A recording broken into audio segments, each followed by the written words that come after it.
I'm Jason Concepcion. I'm the host of a podcast called X-Ray Vision. I was once the co-host of a podcast called Binge Mode, where we covered every episode of Game of Thrones.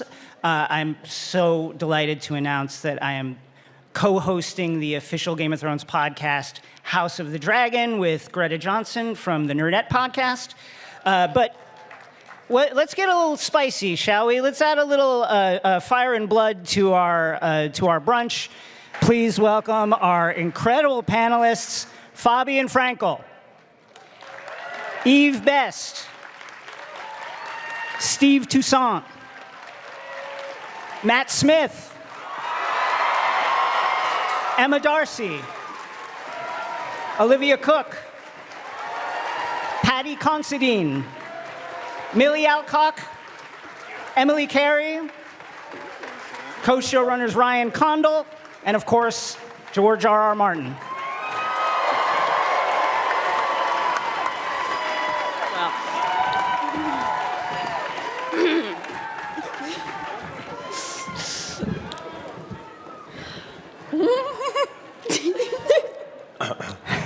You can all go home now.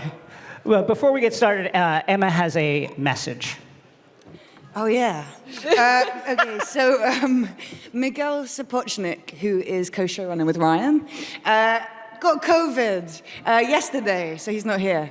But he sent me a text message for you, which I'm going to read. He says, "Hey, Comic-Con, I'm gutted that I can't be there with you today. This is fairly typical for me. The first time I had to catch a plane to Belfast to do Thrones, I forgot my passport. So the fact that the first time I get to come and do Comic-Con with all of you lot for House of the Dragon, I get COVID feels about right.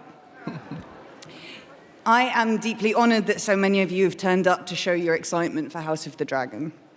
We've dedicated at least the last 3 years of our lives to making this show, and hope that it is everything you want it to be, plus maybe a little bit that you weren't expecting. And you'll finally get to see what we've been cooking in less than a month. I hope you like dragons." He says, "If I wasn't highly infectious, I'd be dancing in the streets of San Diego with excitement right now. But instead, that duty must fall to our incredible cast. FYI. This show would not have been possible without their passion, their talent, and their relentless hard work. They have elevated the show to another level, as you'll see. Anyway, enough of me. Fire will rain. Peace out, Meg."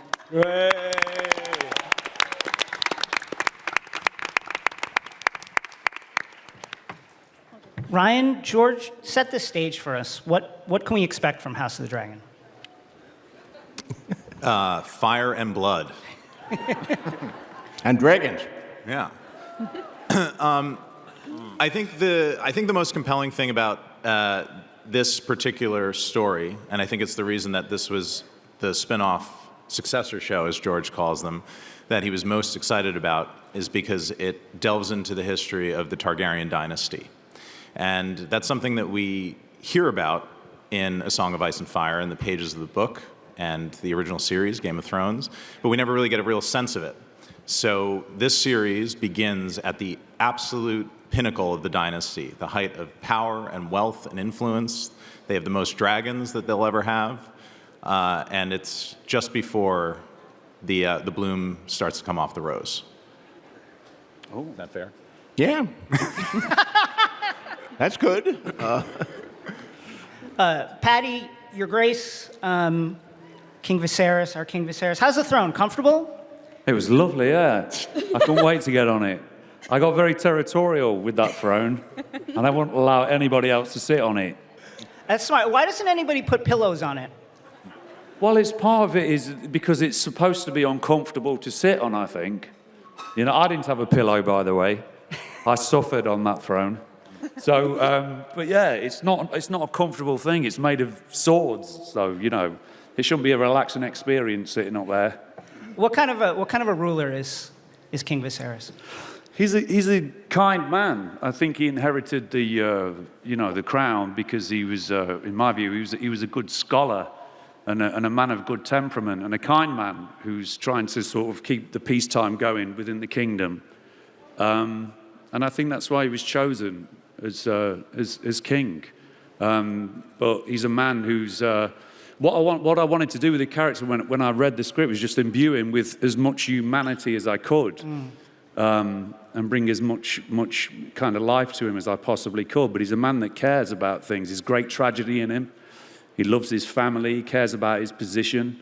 But he's also carrying something else that's a kind of secret that's revealed in the show that, kind of refers to the potential fall of man in the future. So there's lots of different things going on. Speaking of that family, Matt, our Daemon Targaryen, what's that relationship like, that brother relationship like? With his brother? Yeah, go on, give it him. Go on. It's complicated. I mean, that was the sort of heartbeat for me, really, and I had such a fabulous time with Paddy. It's quite a complicated relationship, but I sort of hope that me and Paddy found a lot of depth and a lot of richness in the work that we did. But really, everything is about his brother for Daemon. Yeah. Eve, our Rhaenys, the queen that never was. What does that moniker mean to her? Sorry, could you repeat the question? Sure. The queen that never was. Yeah. What does that mean? What does that mean to Rhaenys? What does the title mean to Yeah. How does she relate to? It really pisses her off, I think. She should have been the queen. And thank you very much. And it's kind of annoying that she isn't. And it's also kind of annoying that people keep reminding her that she isn't. So, that's what I have to say about that. Thank you.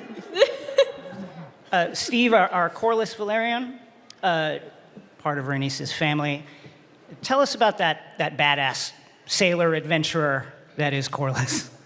Well, I could talk for hours about that, but I'll spare you that. So basically, he is a famed nautical man.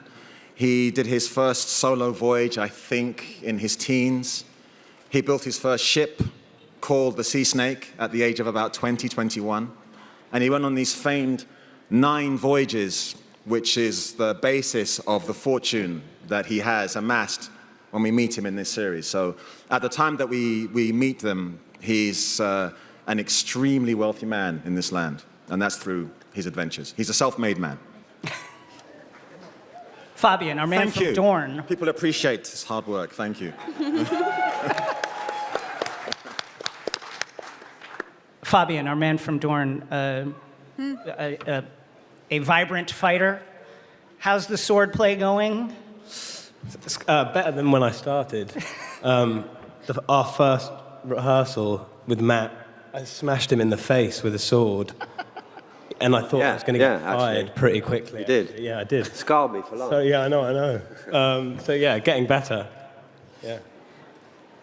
Emma, Rhaenyra, what drives her? What drives Rhaenyra? Fire.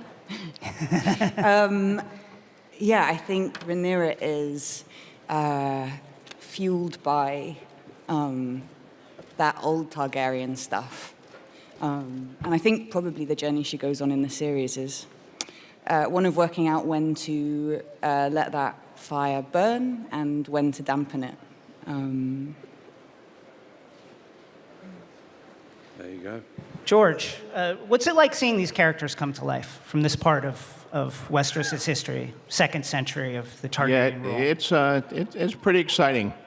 Of course, you're always nervous at the beginning because these books, these characters are like my kids.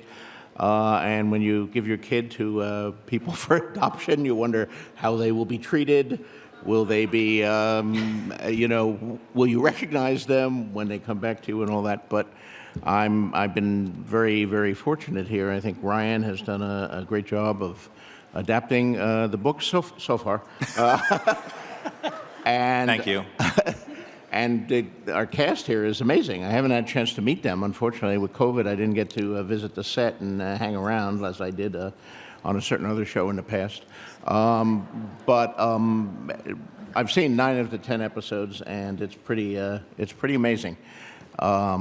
pretty amazing. I'm really very happy.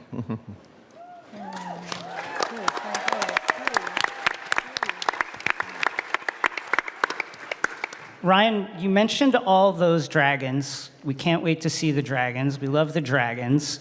How did you make them have their own personalities? How did you differentiate them from each other? Well, that was really important for the show because there are 17 of them at the height of this. So it was really important to, as you said, differentiate them not only in the way they looked, but the way they behaved and acted and the way they bonded with their riders. And Miguel and I think that was one of the earliest things that we started concepting on. This is probably about a year before we started filming. And it was a very organic process. We worked with a couple of conceptual designers that we just went through this very iterative process. And of course, George, who writes very detailed books, gave us the gift of specifying color and size and age. So we really took all of those things that are given to us in the book and then tried to extrapolate them and add personalities to them. Like Caraxes is very cantankerous and agitated, and he's always moving and flexing. He never sits still, much like his rider. And we built out from Cyrax and Caraxes and Vagar, the biggest dragon certainly alive right now, Behemoth, and then went on to the second tier and third tier dragons, and we've designed dragons that you won't even see yet in season 1 because we're having such a great time with the designers. So I'm very excited to show. You've seen some teases in the trailer, but there's much yet to come, and I think you guys will like it a lot. For our group, was there a moment when you felt like maybe it's when you first got in costume or you first got a sword in your hand or something when you felt like, oh, I think I'm beginning to understand this character. I think I've got it. The wig. The wigs. It was all the wig. It's like a Targaryen rite of passage, maybe. I felt like that was the first time I realized that I was actually going to do this show. The wig does all the work. Any favorite dragons? Caraxes is the best dragon. Melis. He is the best dragon. No, He's the most Melis is the best dragon. funniest. Melis is definitely the He's best the most dragon. handsome. Most wonderful flyer, the most beautiful. Since this story is so much about succession, I wonder if you thought about if you personally ruled, not your character, if you personally ruled, what would your first decree be? I'd allow them to dye their hair. So I don't have to get in the wig every day, to be honest, because it takes an hour and a half. It's, it looks great, but it's a pain in the arse to put on. Seconded. Yeah. That's about it. Pants for the ladies. Going to a toilet in a portaloo on the top of a mountain in so many skirts and tights and thermals, you were just covered in shit. It's awful. Not shit, but like mud. You heard it here first, folks. For our Rhaenyras and our Alicents, Millie and Emily and Emily and Olivia, what was it like playing characters at two different stages of life? How did you work it out or not work it out? How did you build that character? Well, we didn't. Yeah. We've never met. We've met 4 times. Yeah. A handful of times. So that was kind of weird, being like, oh, I play you, never met you. So yeah, I don't. Yeah, I think I feel like maybe I had the easier job in that I was thinking about when you see photos of yourself as a child or camcorder footage, and that person's really familiar, but they're also quite distinct from who you are today. And I felt that so hard when I saw episode 1. And I saw you, and it was like watching Targaryen home video or something. It's I'm not that is not. I'm somewhere else now, but I know you was lovely. Yeah. Has anybody thought about, again, so much about succession is what drives this drama. What's the ideal ruler for Westeros would have what kind of traits? What do you think, Em? George? Well, I think one of the fundamental things is in a good king is someone who regards being king as a duty rather than a privilege that they are entitled to. Or queen. And they have a duty to the realm to dispense justice, to have peace, and occasionally to do, boring things like building roads and sanitation in King's Landing and all that. Nobody really wants to do a spin-off show about King Jaehaerys builds the roads. But I do think if you actually lived in Westeros, you might like a king who's more concerned with building roads than fighting wars. And Viserys, of course, who comes to the throne when the old king dies, that's sort of his goals too. I mean, he doesn't want, well, he does kind of at the end of his life. He wants a little glory, but he's not driven by glory. He wants to be a good king, a wise king, to protect his people. I think those are the most important traits.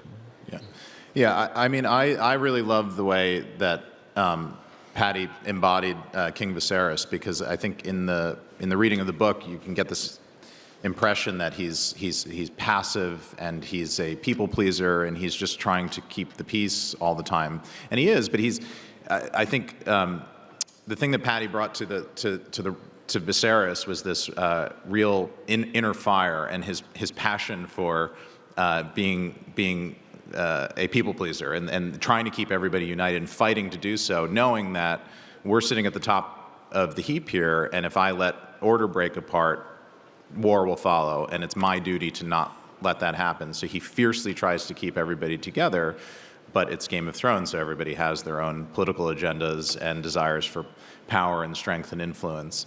And I actually think, I think Viserys, Paddy's Viserys in particular, is a very modern ruler that is a bit of an anathema in a medieval period like this that respects might and strength and masculinity, what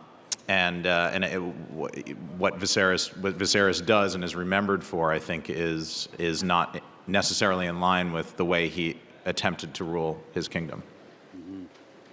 Emma brings up a great point. Why not a queen?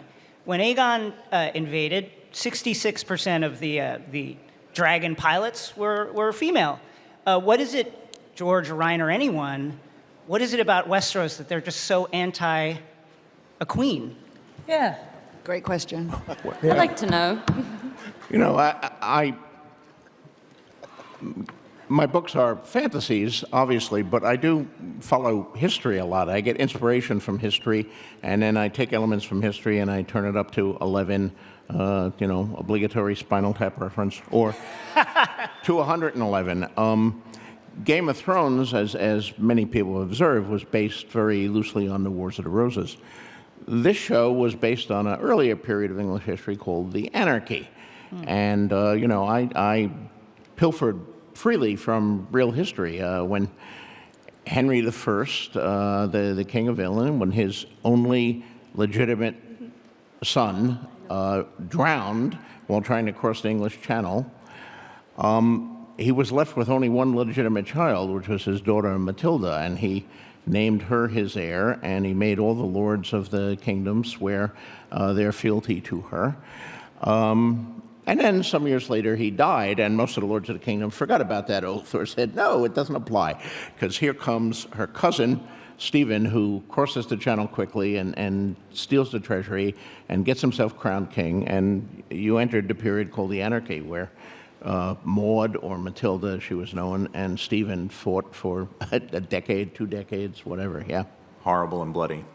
Yes, all the good stuff. None of the building roads, peaceful things. So that was the inspiration there. I don't think Westeros is particularly more anti-woman or more misogynistic than real life and what we call history. Yeah. People fear change.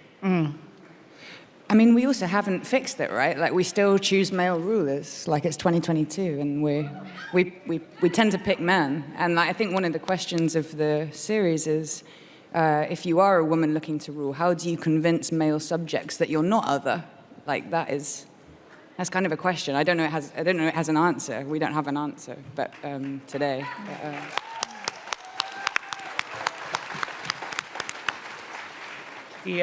The blood of old Valeria is well represented up here. How's everyone's High Valerian? Can we order lunch?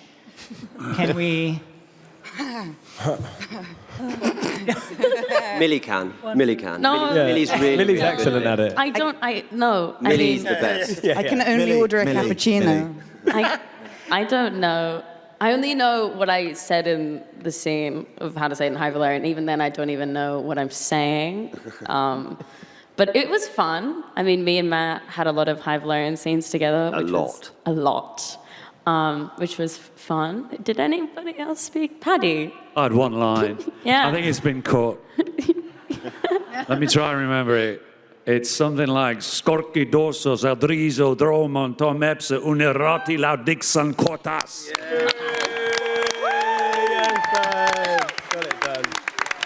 Got it done.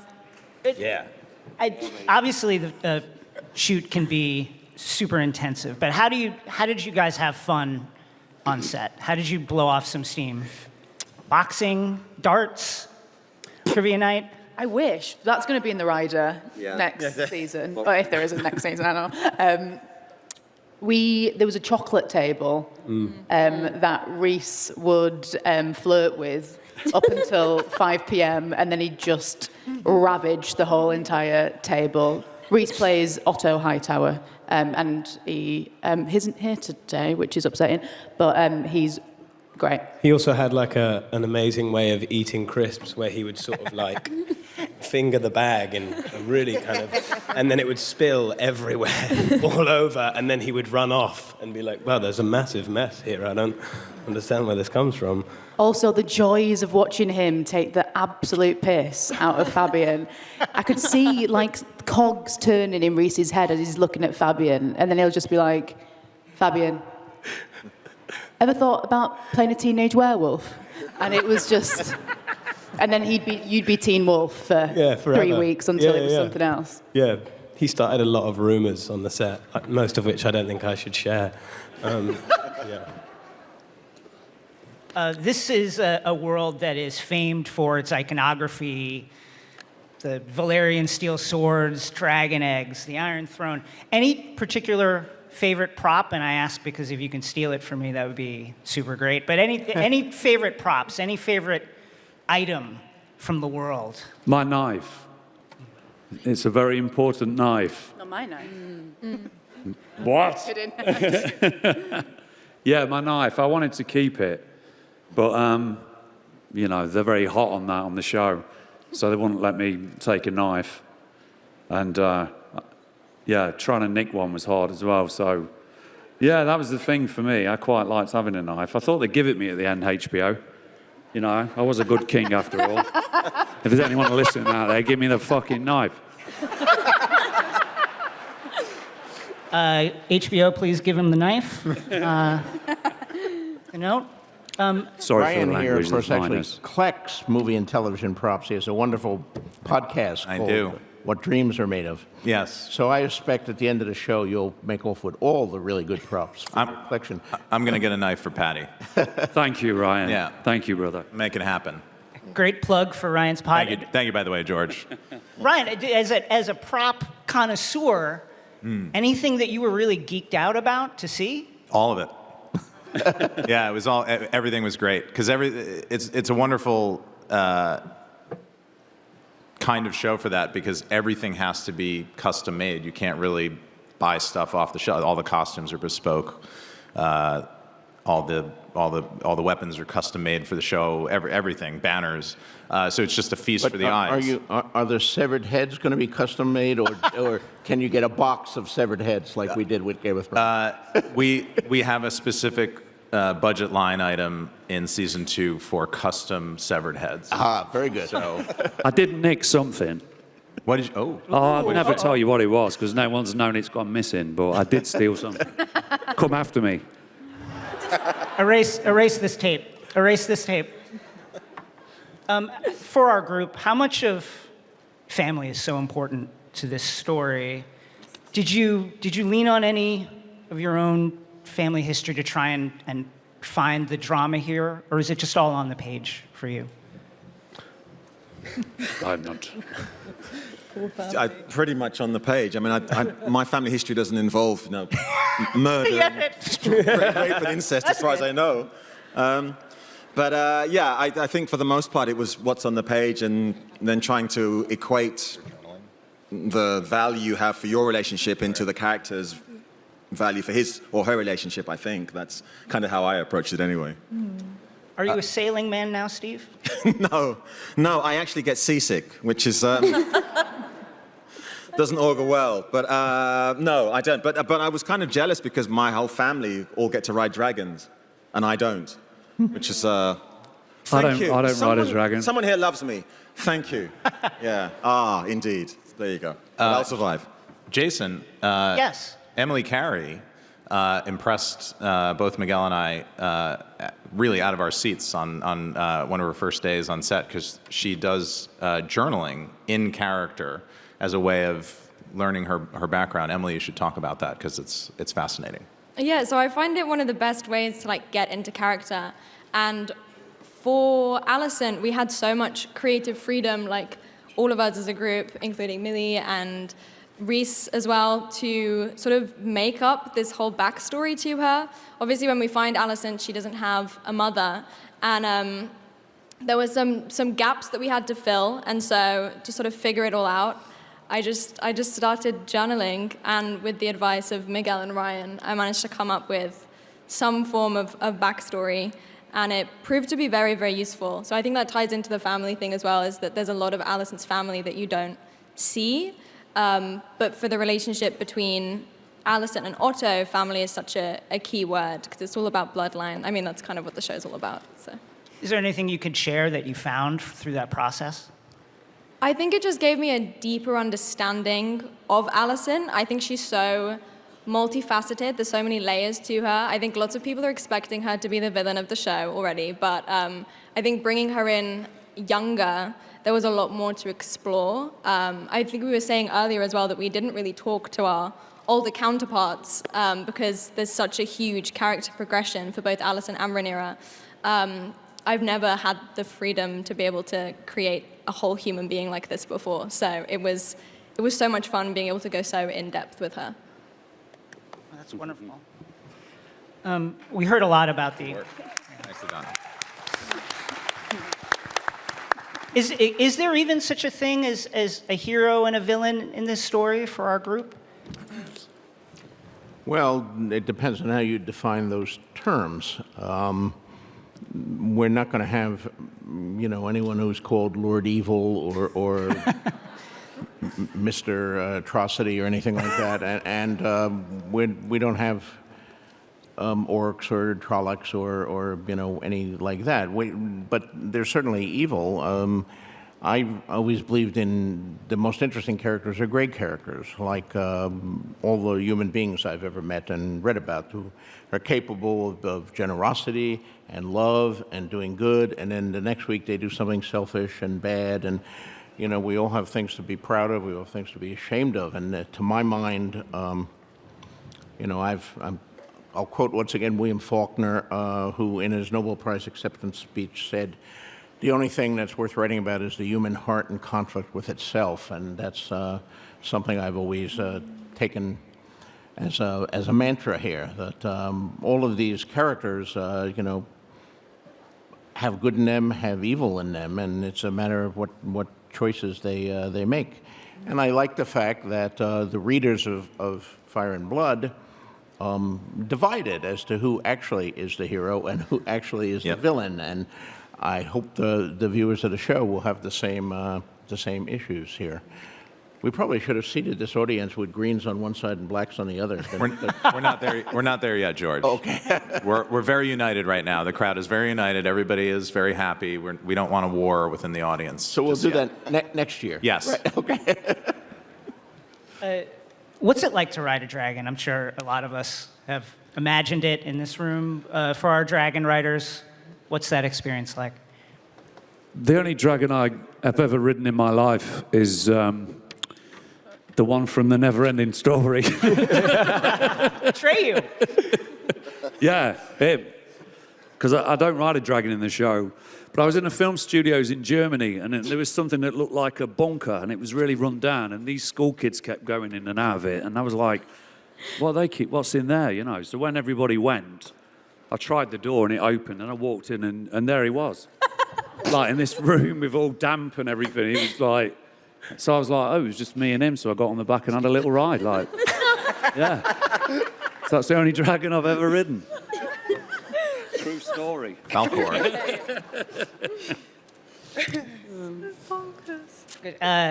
For our... if dragon ride. I've done it. On a proper Any other dragon riders? Any other experiences of riding dragons? Gosh, I'd love to do it, but it seems like a lot of upkeep. It's kind of weird.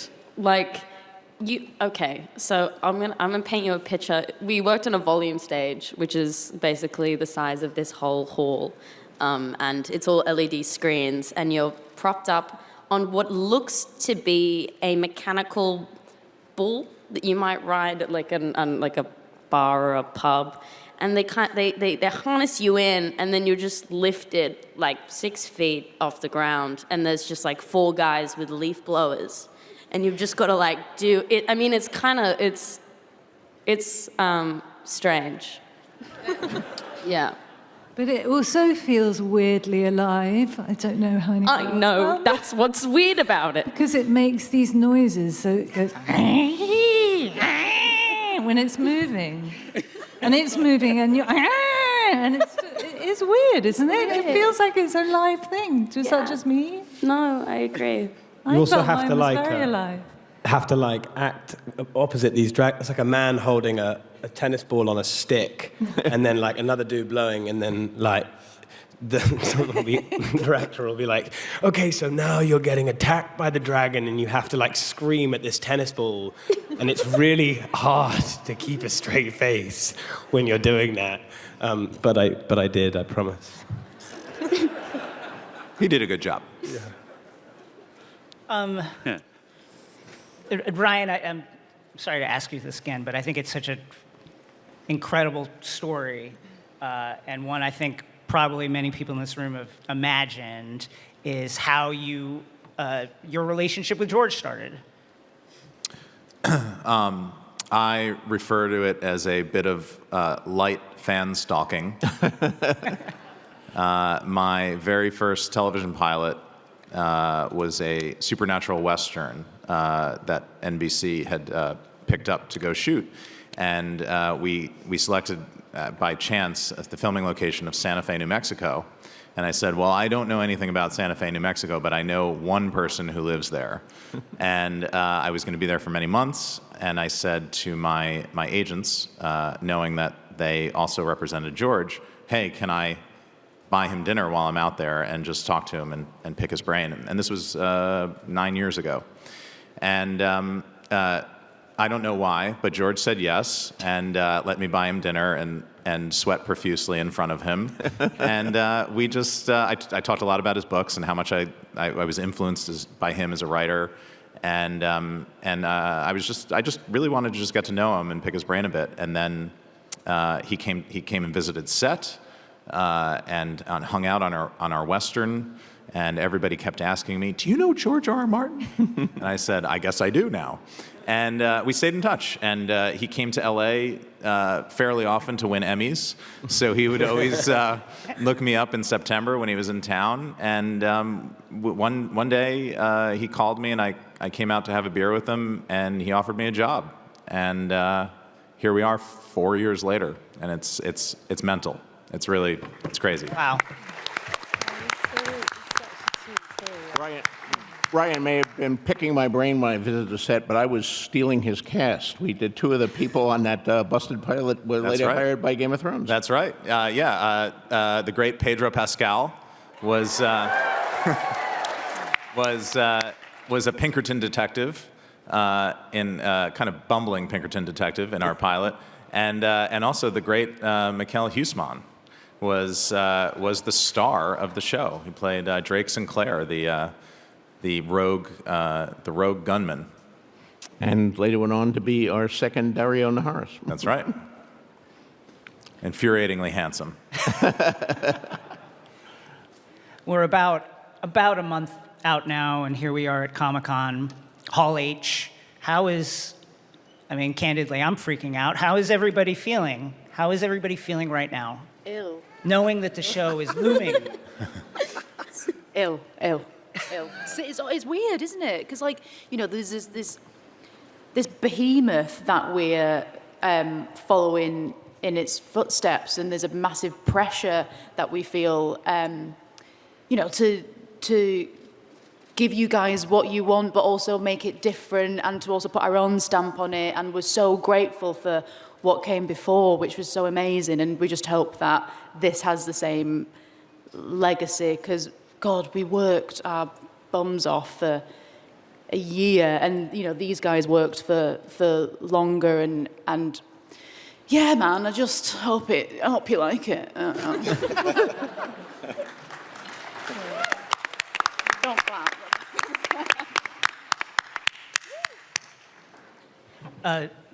Steve, I asked you this yesterday. I have to ask you again.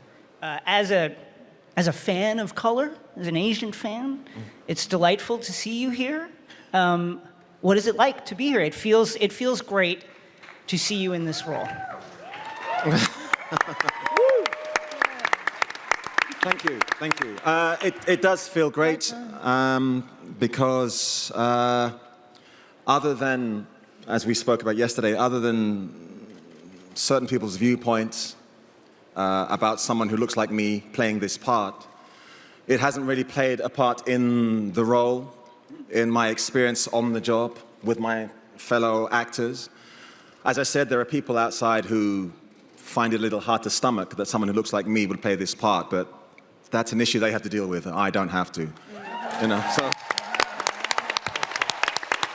I just have to, the issue is always the same. I just have to say the lines convincingly and avoid bumping into the furniture. So as long as I do that. Yeah.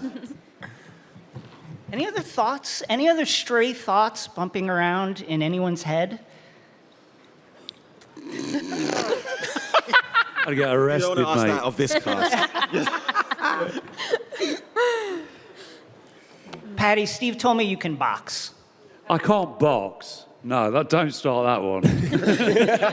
But you know how to throw a punch properly. Well, yeah, possibly, yeah. I've been taught how to throw a punch properly. That doesn't make me a boxer at all. Are you challenging him? I mean, What's going on? no, definitely not. 100%. I think I could take The Rock, who is back there. Yeah, I give him a good hiding. Yeah. Old school style. On the cobbles. If you Like had the Gypsy King himself. if you had to fight one Sir Kristen Cole or 100 baby dragons, everyone here, which would you choose? I'd beat the shit out of all of them.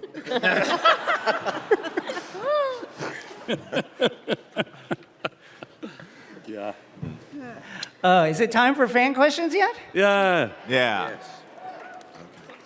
Now, I would add for our fans who are going to ask questions, this is a big shot.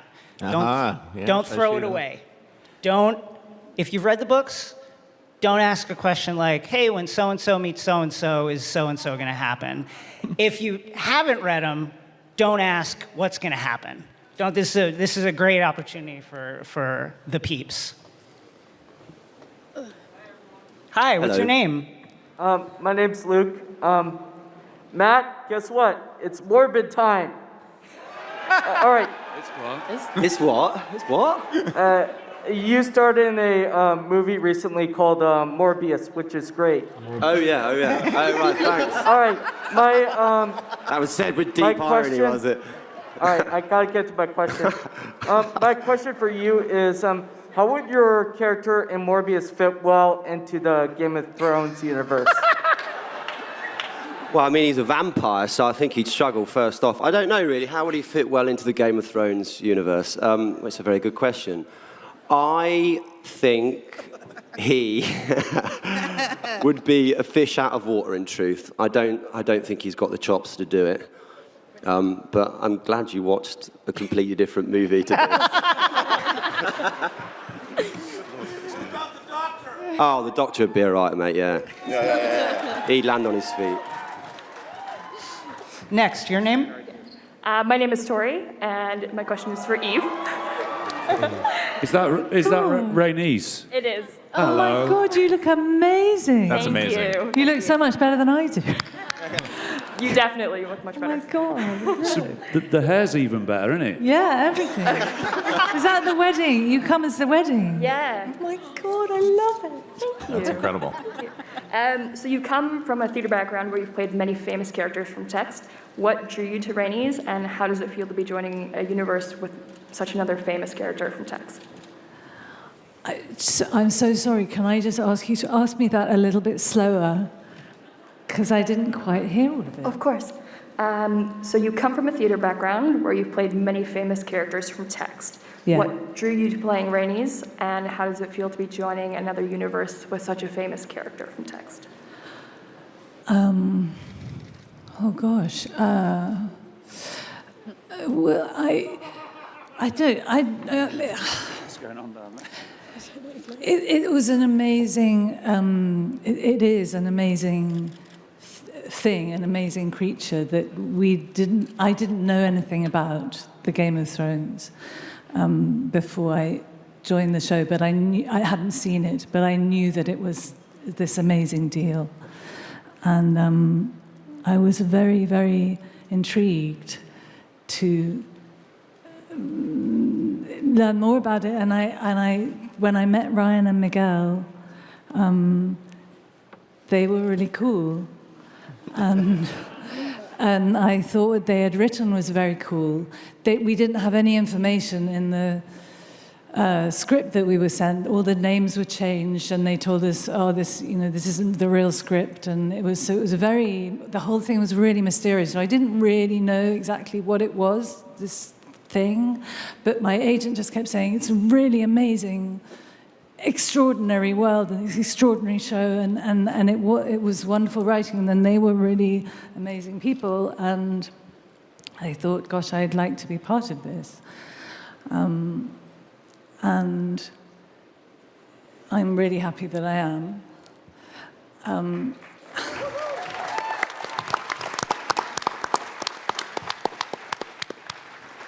Next, your name? Hello, my name is Stefana, and my question is for Matt Smith. Hi, Stefana. Hi. So nice to meet It's very all of nice to you. meet you too. So, I grew up seeing you as a good guy, as the 11th Doctor. Yeah. How does it feel to take on... Yes. How does it feel to take on more sinister roles, like in Last Night in Soho and now this? Well, I think it's just quite good to sort of have breadth as an actor, and you sort of try and challenge yourself and find different avenues to play, really. And once I'd sort of played the Doctor, I was quite actively looking to sort of do something that felt completely different. So yeah, but it was really nice to meet you. Have a great Comic-Con. Yes. Hi, my name is Ron, and my question is for Mr. George R. Martin. Will we see you in a cameo? Will you see me In a cameo. I don't know. Please. I mean, for the last couple of years since COVID hit, I've hardly left my house. I've been, trying to stay away from COVID, and also, you may not know, but there's this book that I'm writing. It's a little late, and I don't see me visiting a set or doing anything until I finish and deliver that book. And then if the show's still going, who knows? Maybe I'll show up. I did do a cameo in the original pilot of Game of Thrones, but they reshot most of the pilot, so I was left on the cutting room floor. Yeah. And I was supposed to be, at a certain point, I was supposed to be a severed head. That scene where Joffrey makes Sansa look at all the severed heads on the walls, I was going to be one of them, but then they found out how expensive it was to make a severed head, and they just bought a box of used severed heads. One of whom was George W. Bush, which got us in a lot of trouble when people noticed it. And I don't think he's there any longer, but if you get one of the old DVDs, you can see that. But I know, who knows, maybe I can yet become a severed head at some point. George, I know a guy. I think I can get you in the show. You're welcome anytime. George, thanks so much for leaving your home to be with us here today.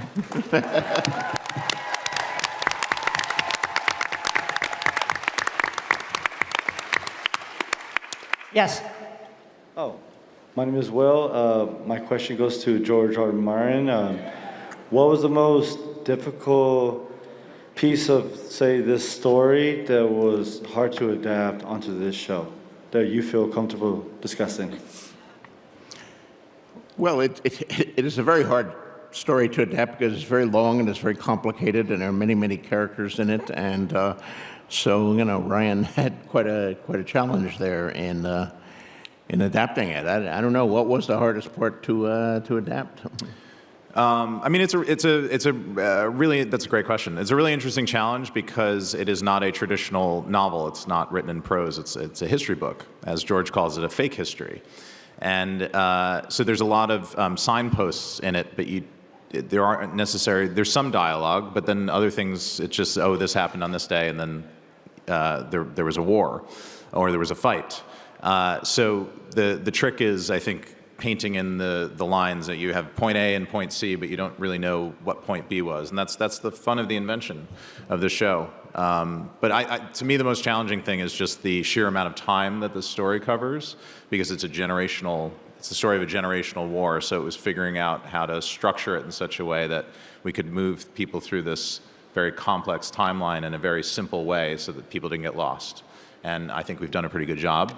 But that was certainly a brain bender for the writers and I. And thank you, Sarah Hess, who's somewhere in the audience, for saving our bacon on that. Love you, Sarah. The challenge with anything as big as Fire and Blood or the Game of Thrones and its sequels before that is there's always this tendency to simplify. Oh, there are too many characters. And when Game of Thrones first came out, some of the reviews were people who were professional television reviewers. So many characters, I couldn't keep track of them, But people did learn to keep track of them. I don't want to underestimate the intelligence of the audience or the readers. You can keep track of them. You don't have to combine characters and eliminate characters. The audience is more sophisticated than sometimes people making television assume, and that's one of the great things about working for HBO is they're willing to tackle things that are a little more challenging than you would get at the over-the-air networks or some other things.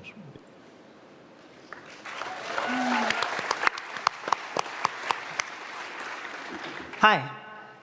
Hey. My name's Raphael. Pleasure to be with you all.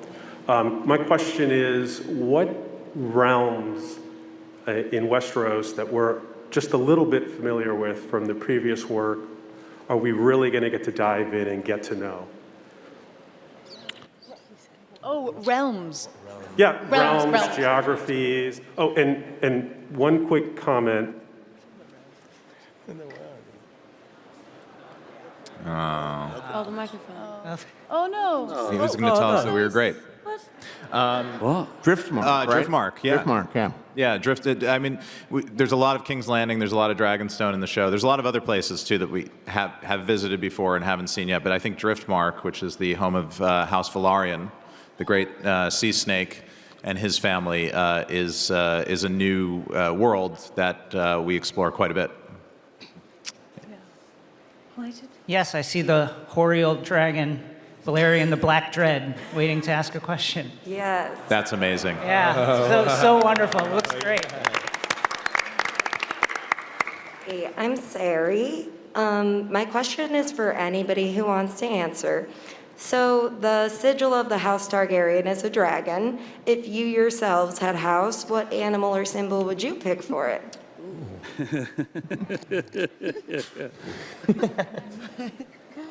I'd pick a My llama. sigil is the turtle. That's why I wear one on my hat here. So.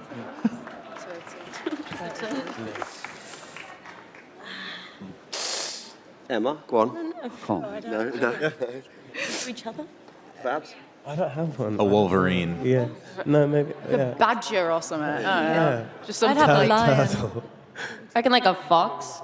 Yeah. Yeah, you're a fox. Yeah, thank you. Okay. I said turtle, but I kind of take it back now.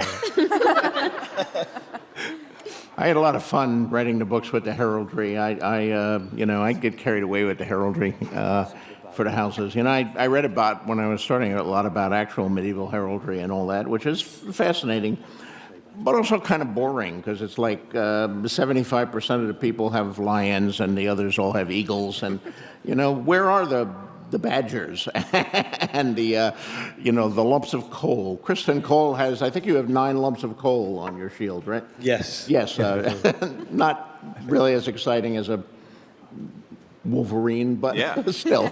I'll take it.